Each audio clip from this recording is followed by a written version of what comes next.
Guys, आप लोगों ने अपनी स्कूल्स की किताबों में पीरियोडिक टेबल तो जरूर देखी होगी और उसके कुछ एलिमेंट आज भी आपको याद होंगे, जैसे कि hydrogen, helium, oxygen, nitrogen, isn't it? लेकिन क्या आपने थोरियम के बारे में सुना है, जो कि एटॉमिक नंबर 90 पे आता है? थोरियम, थोर ईएम। थोर से मार्वल का वो सुपर हीरो कैरेक्टर याद आता है, पर सवाल ये है कि क्या थोरियम और थोर इन दोनों में आपस में कोई रिलेशन है? जी हां, है। एक्चुअली थोरियम मेटल का नाम थोर से इंस्पायर होके ही रखा गया था।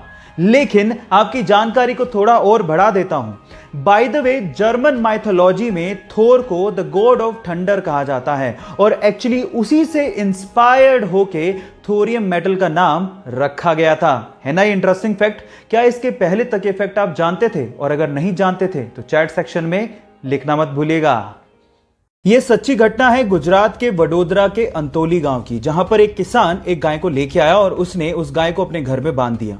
लेकिन उसके लाने के बाद वहां पे अजीब घटना होने लगी। रात को बहुत सारे कुत्ते उस गाय को देख के भूखा करते थे, जिससे किसान परेशान हो गया और उसने इसके कारण का पता लगाने की कोशिश करी और इसके लिए उसने सीसीटीवी कैमरास वहां पर इंस्टॉल करवा लिए।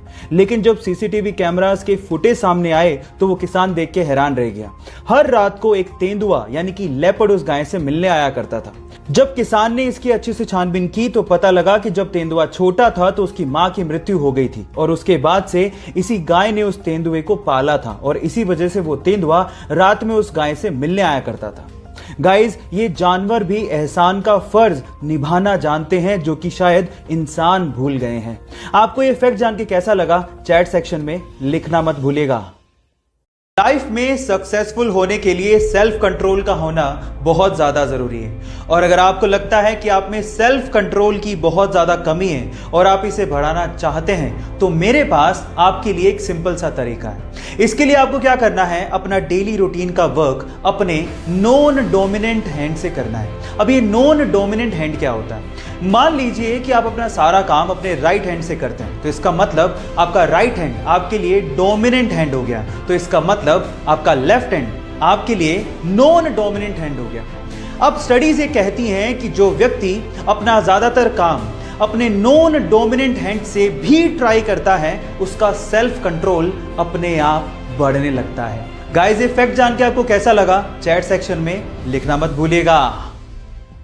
इंडिया में हर साल 28 फरवरी को साइंस डे यानी कि विज्ञान दिवस मनाया जाता है। उसके पीछे का रीजन ये है कि 28 फरवरी 1928 को डॉक्टर सीवी रमन ने रमन इफेक्ट की डिस्कवरी की थी।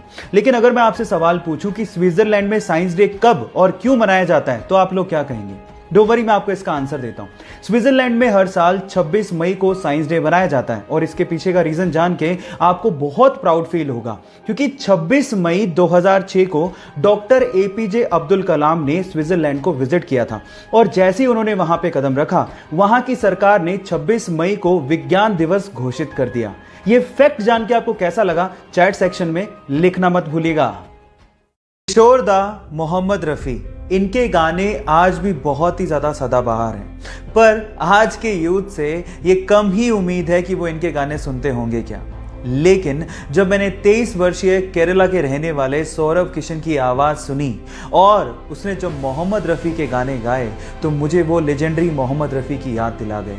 गाइस, अगर आपने नहीं सुना है तो प्लीज सुनिए।